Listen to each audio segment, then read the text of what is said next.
Сбор Сыктывкар, 10 июня 2020. 2022. 2022, извините, пожалуйста. Второй день самосбора, и мы находимся в 9-м корпусе Сыктывкарского государственного университета. Нас встречает Юрий Николаевич Истомин. Он проведет нас по лабораториям и по центрам, которые осуществляют подготовку учителей технологий. Пожалуйста. Итак, у нас мастерская стандартная, то есть это слесарная мастерская. Кроме слесарной мастерской, здесь стоят уже современные ЧПУ станки. Это два вертикальных фрезерных станка, то есть по древесине, по печати и так далее. То есть вот они сейчас в таком состоянии. И, соответственно, там дальше еще можно посмотреть, это уже четырехосевой станок, это уже по металлу. То есть помимо того, что здесь можно обрабатывать отрицательные углы. Здесь же, то есть три оси X, Y, Z. Здесь, соответственно, за счет вот этой поворотной оси получается у нас отрицательный угол можно, то есть любые детали выполнять, то есть по металлу. Вот это, то есть по вот этому станку. Он совмещен с этими советскими станками? Совмещается или нет? Нет, этот Нет? станок совсем, он управляется с компьютера, то есть создается 3D-модель, создается поверхность и, получается, создается деталь. Никакого отношения к современным, то есть, скажем так, советским 70-м годам станкам не имеет. А какое-то программное специализированное? Специальный программ, то есть, это 3D-модель нужно создать, условно говоря, в компасе, в блендере или еще где-то, да. Дальше, то есть, идет ArtCam, это создание поверхности развертки. И затем третья программа, это Match 3, это уже именно управление ЧПУ станком. В ArtCam создается это, то есть, получается, сама траектория, сама поверхность, и указываются, какие обрабатывающие инструменты нужны для создания.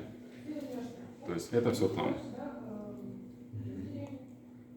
Вот. Дальше здесь у нас мастерская, помимо этого, то студенты изучают это берестоплетение, да, то есть, а также изучают и глину, то есть гончарное дело с этого года.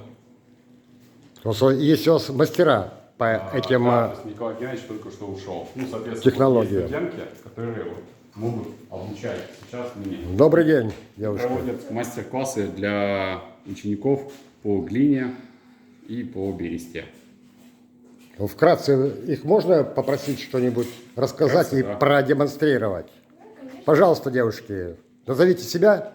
Меня зовут Марковская Любовь Николаевна. Гончары. Да? Гончарное дело. Мы работаем с глиной, То есть мы ты работаем мешаешь. на гончарных кругах. в этом Получается не вот бывает, такие конечно, вот изделия.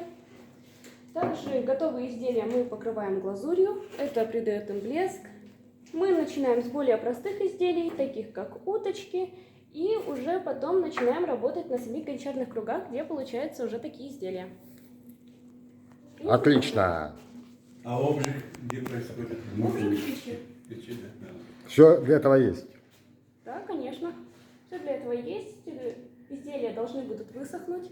Для этого нужно, конечно, время. Но потом, после обжига, они становятся прочными, и их можно забирать домой. Все. Благодарю. Так, еще кто что может рассказать? Пойдемте дальше, другой станок. Пойдемте дальше. Лазерный станок, как раз мы сейчас Отличный работаем. музей. Это не музей, это мастерская.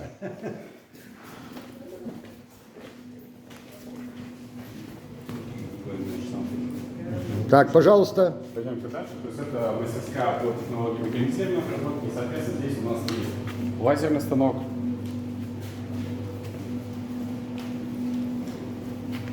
То есть это изготовление из лазера. Вот сейчас как раз лазерный станок выполняет детальки для сегодняшнего мероприятия, то есть для учеников, 7-8-летних, 9-летних. Вот мы им дадим другие. То есть можно показать, посмотреть, снять. Так, как работает. на данном этапе станком управляет юноша Студент второго курса. или преподаватель? Нет, студент второго курса. Будущий преподаватель. Будущий преподаватель, да. Пожалуйста, представьтесь. Здравствуйте, Туев Юрий Владимирович, ученик второго курса, Студент. студент второго курса, конечно. Вот. Я в рамках учебной практики помогаю преподавателям вести уроки технологии у лицеистов. И вот в том числе мы работаем на данном станке, вырезаем различные детальки, которые проектируют сами учащиеся. Так, и, например, это уже готовые изделия, да? Нет, это вырезка.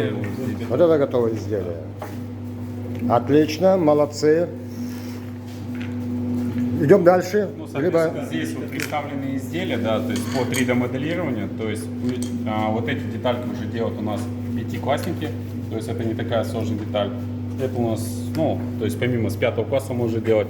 И представлены вот уже вот Игорь Анатольевич с детьми 3D-моделирования, это печать на 3D-принтере, это уже, то есть по заданиям, ну, более другие, то есть 7 классно делать по объектам.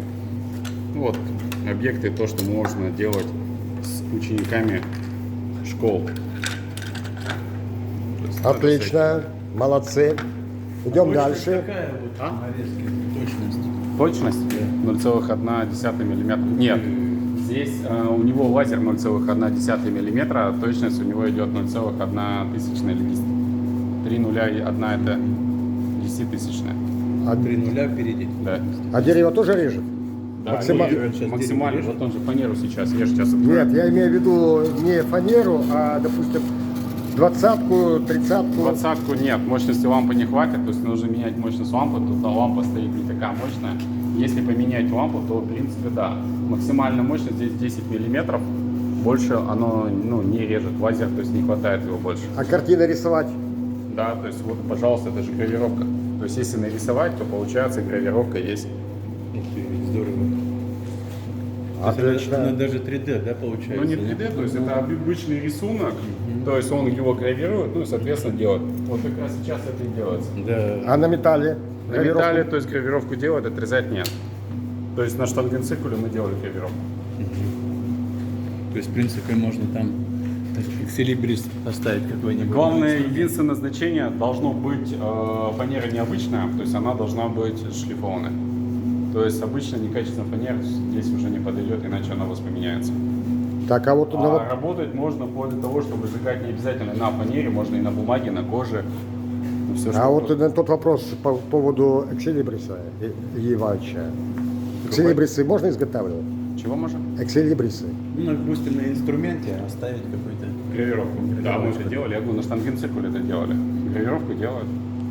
А для того, чтобы экселибрисы оставлять на книгах, Печать имеется в виду, штамп. А мощности не хватит. То есть там, то есть глубина проникновения 0,01 а миллиметра. на резине. На резину можно сделать гравировку и так далее. То есть это резина, кожа, бумага, это все сделается здесь. То есть металл, древесина, это да. Отлично. А вот чтобы такую проволоку из проволоки сделать, проволоку надо нагревать, чтобы узор сделать или нет? Нет, холодная кофта. Холодная, да? Просто сгибаем. Пассатижами? Нет, Специальный, Да, специальный аппарат. то есть они сами студенты изготавливают с Николаем Геннадьевичем и, соответственно, изготавливают изделия. А там Это вот что-то обычно- приварено, да, А потом? тут приварено, да. Да, но это у нас студенты, то есть и мальчишки, и девчонки, то есть учатся. А там свар какая-то точечная, специальная? Нет, то есть они это Обычная сварка? обычно электродоговые, сварка, да, то есть, конечно. Ну там же тонкая работа, да, вот Нет, достаточно. ну, студенты научились, они все это делают. То есть у нас учат всему. А каким электродом варят?